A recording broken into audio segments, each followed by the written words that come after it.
Kalau harus ngomong, apalagi di forum, saya cucunya Syarif Hidayatullah, saya cucunya Syarif Hidayatullah. Malu, malu, cukup dalam hati. Buat apa kita bersatu kalau mereka orang-orang yang bukan pribumi Indonesia menganggap kita pribumi Indonesia adalah sebagai budak-budak mereka. Assalamualaikum warahmatullahi ta'ala wabarakatuh. Saya mau tegaskan, kalau ada pertanyaan, kenapa ngundang Kiai Imaduddin, pimpinan pesantren Nahdlatul Ulum? Loh, alasannya paling tidak ada 3. Pertama, tautan ke-NU-an. Yang kedua, ada tautan kesejarahan. Kita tahu di abad 17 itu lahir 3 ulama yang luar biasa. Timur Selatan itu lahir Syekh Abdul Muhyi Pamijahan. Di tengah lahir juga di akhir abad yang itu ulama besar, yaitu Mbah Wali Ja'far Shiddiq. Di sebelah barat lahir ulama besar keturunan Sultan Hasanuddin bin Kangjeng Syarif Hidayatullah, Maulana Mansur Cikaduen. Nah, ini 3 serangkai dalam catatan sejarah kami, hubungan persahabatan, keilmuan, bahkan sampai torikatnya sama. Itulah tautan kesejarahan. Beliau ulama Banten, kita warga Limbangan Garut, Sembah Wali Ja'far Shiddiq. Yang ketiga, tautan kenasaban. Satu contoh saja, banyak ulama Limbangan yang keturunan Sembah Eyang Salinggih, garis miring Eyang Ibrahim, garis miring Raden di Pamanggala. Nah, itu ke atasnya dari Pangeran Gesan Ulun. Gesan Ulun itu putranya Pangeran Santri, kesananya tautannya ke Cirebon juga, ke Syarif Hidayatullah. Cuma kiai-kiai Limbangan, kiai-kiai Garut merasa risih kalau harus ngomong, apalagi di forum, saya cucunya Syarif Hidayatullah, saya cucunya Syarif Hidayatullah. Malu, malu, cukup dalam hati, dan itu semua tulisannya ada, silsilahnya ada.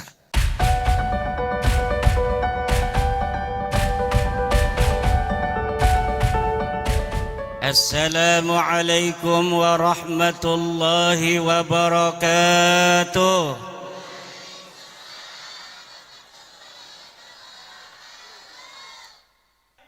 Setelah merdeka 1945, Rais Akbar Nahdlatul Ulama Hadratus Syekh Hasyim Asy'ari membuat fatwa resolusi jihad, kewajiban untuk setiap umat Islam untuk mempertahankan negara kesatuan Republik Indonesia yang baru saja dimerdekakan. Dari mulai resolusi jihad tanggal 22 Oktober, umat Islam di seluruh Indonesia bertekad karena sudah adanya fatwa ulama bahwa kita wajib mempertahankan negara kesatuan Republik Indonesia ini. Maka tanggal 10 November umat Islam di Jawa Timur bergerak menuju satu titik untuk mengusir tentara sekutu yang waktu itu sudah datang ke Surabaya. Puluhan ribu anak-anak santri turun bersama bangsa Indonesia lainnya di dalam mempertahankan keutuhan negara kesatuan Republik Indonesia. Ribuan nyawa melayang, tapi nyawa yang melayang itu tidak ada artinya kalau dibandingkan kebahagiaan anak cucunya kita di hari ini. Leluhur kita yang telah menjadi syahid, leluhur kita yang telah menjadi pahlawan, di antara mereka ada yang dikenal, ribuan lagi tidak ada yang tahu. Mungkin leluhurnya mati ketika itu anak cucunya hari ini tidak tahu di mana entah kuburnya. Ulama-ulama kita tidak pernah ada catatan menggerakkan rakyat untuk melawan pemerintah. Tidak ada. Kesetiaan Nahdlatul Ulama terhadap negara kesatuan Republik ini bersifat final, mutlakon, bila qayyidin. Abuya Muhtadi berfatwa bahwa gerakan-gerakan radikal semacam HTI, FPI harus dihilangkan dari Indonesia. Indonesia ini negeri yang baldatun thayyibatun wa rabbun ghafur. Islam datang dibawa oleh Wali Songo. Islam datang dibawa oleh, catat, dibawa oleh Wali Songo. Kita Bhinneka Tunggal Ika. Lihat dalam Undang-Undang Dasar. Dan sesungguhnya kemerdekaan itu ialah hak segala bangsa. Dan oleh sebab itu, maka penjajahan di atas dunia ini harus dihapuskan karena tidak sesuai dengan pri keadilan dan pri kemanusiaan. Pertama, harus merdeka. Karena di dalam undang-undang yang disebutkan bukan bersatu terlebih dahulu. Bersatu kalau masih ada satu suku bangsa merasa lebih tinggi derajatnya dari bangsa lainnya di Indonesia. Buat apa kita bersatu kalau mereka, orang-orang yang bukan pribumi Indonesia, menganggap kita adalah sebagai budak-budak mereka? Kalian adalah pewaris-pewaris negeri Indonesia ini. Kita adalah sama. La fadla li Jawa Barat ala Jawa Timur, wala li Jawa Timur ala Jawa Barat. Kullukum min Adam wa Adam min turab. Semua kalian adalah ada darahnya turunan Nabi, yaitu Nabi Adam, dan Adam berasal daripada tanah. Maka kalian dengan yang lainnya adalah sederajat. Yang membuat kalian mulia adalah takwa kalian, bukan nasab dan darah kalian. Kullukum ummahatukum waladnakum ahrara fala takunu abidan li ghairikum.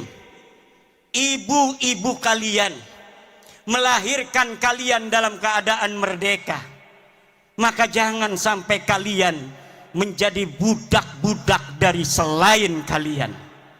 Kita diperintahkan oleh Allah hanya taat kepada Allah dan taat kepada orang-orang yang diperintahkan oleh Allah untuk kita taati. Siapa dia?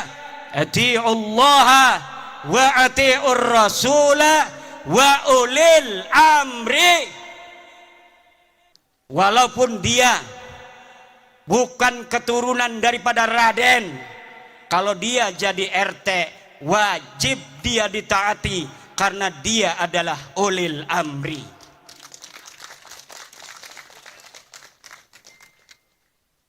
Walaupun dia turunan Nabi Nuh, turunan Nabi Ibrahim, kalau dia tidak jadi apapun dalam kehidupan, tidak ngurus urusan kalian, tidak ada kewajiban kalian untuk mentaatinya. Tidak ada di dalam ajaran Islam orang harus dimuliakan hanya berdasarkan darah dan nasabnya. Tidak ada.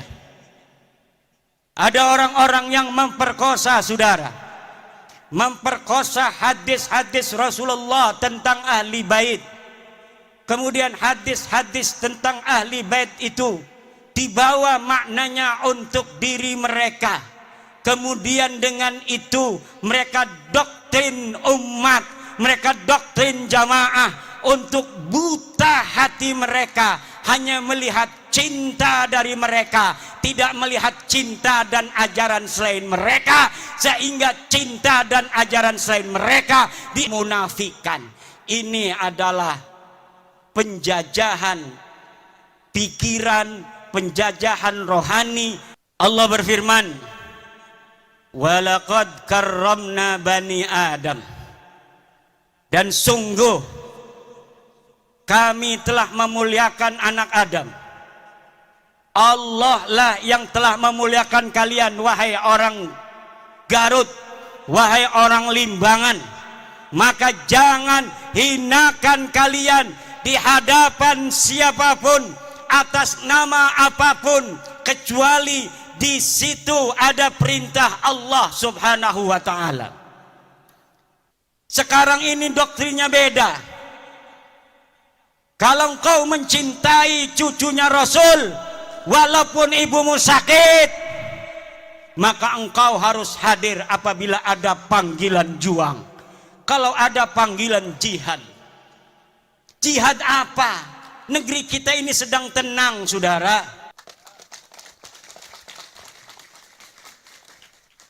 Yang terjadi hari ini adalah orang-orang yang memegang mic, tapi dia tidak memegang hati. Dia asal bicara, walau kadangkala menyakiti ratusan juta bangsa Indonesia. Bagi yang cinta pada dia karena sudah buta, mereka membenarkan mereka. Karena yang diajarkan adalah kebutaan. Yang diajarkan cinta. Dipanggilnya pengikut itu muhibbin. Tidak seperti Rasulullah memanggil pengikutnya dengan sebutan ashab. Imam Syafi'i memanggil murid-muridnya ashab. Para kiai memanggil pengikutnya santri. Tidak ada yang memanggil muhibbin. Para pecinta itu tidak ada, saudara. Muhibbin itu buta, karena sehingga yang menjadi pengikut mereka amat disebut ashab. Maka ketika Nabi Muhammad tiada, murid-muridnya para sahabat ini kemudian menjadi orang-orang tinggi derajatnya, bahkan bisa mengalahkan Rasulullah, dapat menguasai tanah yang lebih luas, sehingga mereka tanah yang dikuasai itu menyebut la ilaha illallah. Itulah murid-murid Rasulullah yang disebut ashab, bukan disebut muhibbin. Sementara mereka yang disebut muhibbin hanya dijadikan anak buah yang untuk mengorbankan diri bagi yang dicintainya. Syekh Abdul Qadir Jailani mengatakan, la yambaghi li faqirin ayyatasadda wa yatasaddara li irsadin nas illa in a'tahu Allahu ilmal ulama wa siyasatal muluk wa hikmatal hukama. Tidak segarutnya. Layam bagi itu maknanya tidak segarutnya. Kalau orang Jogja tidak seyogianya. Kalau orang Banten tidak sebantennya. Kalau orang Cigawir layam bagi tidak segawirnya. Li fakirin, untuk seseorang untuk berceramah di hadapan manusia kecuali dia telah diberikan ilmunya para ulama, politiknya para pemerintah, dan hikmahnya para aulia-aulia Allah. Kalau orang telah memiliki tiga, pertama dia adalah ilmu dari para ulama. Dia telah pantas berbicara karena sudah banyak ilmunya. Dia sudah ta'lim puluhan tahun di pondok pesantren. Kemudian dia mengerti siyasatal hukama, politiknya para pemerintah. Kadang-kadang politik itu li siyasatin nas, sesuatu yang kelihatannya tidak baik untuk satu kelompok, tetapi hal itu manfaat dan maslahatnya baik untuk masyarakat yang lebih luas. Pemerintah kadang-kadang harus melakukan hal-hal yang demikian. Yang ketiga adalah hikmatul hukama.